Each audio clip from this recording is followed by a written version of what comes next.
Welcome everybody to the course, and welcome to my brief overview on writing the college paper. I know for you know that we'll write a few papers in this course, and I know for many of us it's been a while since we've written the college paper. So I wanted to give you a few tips, tricks, and hints as we move into the course, move into writing that college paper. Let me start with this. Why do we emphasize as an institution, but why do I specifically stress proper writing? Professional writing, this is not purely, I suggest you, purely in an academic sense. For academic purposes. What you will find in your career is that you will have to write the professional paper. So in that you're in your degree program, I know you're striving to become a manager, senior manager, junior executive, CEO, some executive with an organization. All of those positions require professional writing. What you will find in your academic writing is it closely parallels professional writing in content, in style, in organization, in layout, in references.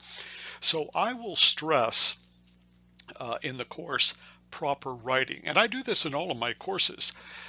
Whatever the content that are studying, I will also emphasize a few things: critical thinking, problem solving, and proper communications. All of these will serve you well in your career. So let's jump into writing the college paper. First, let me suggest to you that there are a lot of guides out there on writing a college paper, writing a professional paper. You can readily find them on the internet. One that I frequently use in all courses is the one you'll see on your screen on the right side, the Purdue Writing Lab. It is a wonderful free resource for you on the internet. So if you have a question, if you go to the Purdue Online Writing Lab and you have a question on anything about writing, type it in, and there is an overview of that specific writing topic. So there's some great guides for you on how to write the college paper, and remember how to write that professional paper. Let's take the next step. All right, what is the basic structure of a title page? Let's start with the title page itself. What is it? Every professional paper, certainly in academia, but every professional paper that you'll write in the workplace has a title page. You will always want to tell your senior management, your executive staff, the board of directors, when you turn in a report in the workplace, what is the report? Who wrote it? Who are you? What institution, department, division are you from? Something about, and certainly the date. There is some basic information you'll always put on a title page in academia or in professional writing. Let's take a look at the basic outline of any report. Every report, again, academia or the professional workplace report, has an introduction, the body of the paper, and a conclusion. You know, when I teach this in class, I frequently refer back to the old sales adage. In sales, you tell them what you're going to tell them, tell them what you told them. That's an introduction, a body, and a conclusion.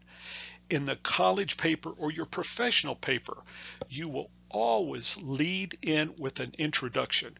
The introduction, again, you can always look this up, and I highly recommend you look it up online, how to write a robust, powerful, effective introduction. But basically, it's a snapshot of what the paper is about, what the problem, the thesis that you're addressing, and how you'll address it. in the introduction, you will usually specify the key sections of your paper, how you'll address that thesis statement. Then in the body of the paper, what do you have? Basically, sections that cover each one of those elements that you introduced in the introduction. So you tell them. The conclusion, back to the old sales adage, I tell them what I'm going to tell them. I tell them what I told them. Your conclusion will sum up, crystallize, make very, very clear the argument, the logic argument that you just laid out in your paper. So that conclusion is critical for your reader, that it sums up, pulls back together everything that you presented in your paper. All right, let's take the next step. The basic outline of your paper is this. Let's say in your introduction you have a thesis statement. The thesis statement is basically a short statement that says, this is my key point, my main belief that I want to present to you. Then under that, you have specific elements of evidence. How do you prove what your thesis is? And then again, you conclude with this. You conclude by summarizing all of your key points. It's making your argument very short, very concise, very crystal and very clear. Now, interestingly enough, this is the basic structure of a college paper. It is also the basic structure of your paragraph. Every paragraph should open with some sort of a statement, a thesis statement. What are you presenting in that paragraph?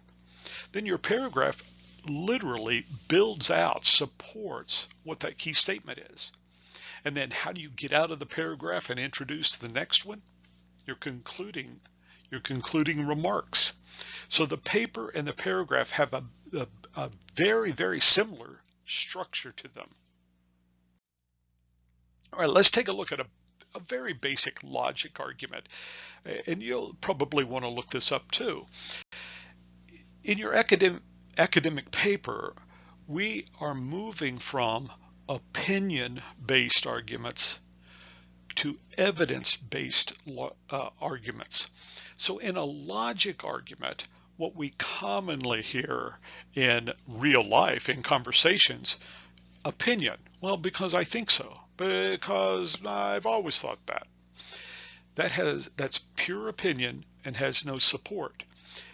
You would never write an academic paper like that, and I highly recommend you would not want to turn in a professional paper that is based purely on opinion. Quick example. Can you imagine submitting your recommendations for building a new plant in Nebraska to your board, and your only logic argument is, well, I don't know, I think it's a good idea? They will not buy it. You have to have support. Now look at the basic logic argument. In any logic argument, you always make some sort of a claim. In my example, hey, all children should drink milk. Okay, why? This is where you start to introduce specific types of evidence.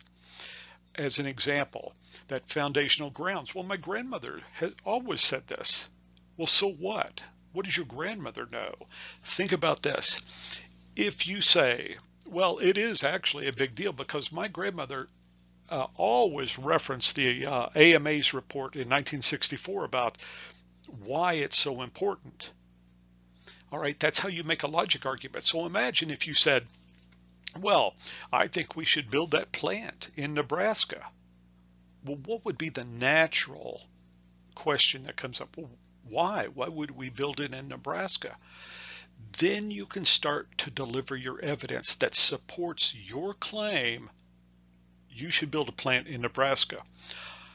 All of your papers in academia and your professional papers should have a basic logic structure like this. Never, never rely totally on opinion. Bring in experts, bring in resources to support your ideas, your positions. All right, everybody, that's basically it. The keys here for you are: our academic writing is really a prelude, a practice for the professional paper that you'll write in the workplace. So you'll want to be very serious about your writing. Where can you get advice? Where can you get help? The internet is filled with sources. You can look it up. But basically, every professional paper has a title page, page numbers, section headings, references, and they all present a very clear logic argument. Well, everybody, I hope this helps.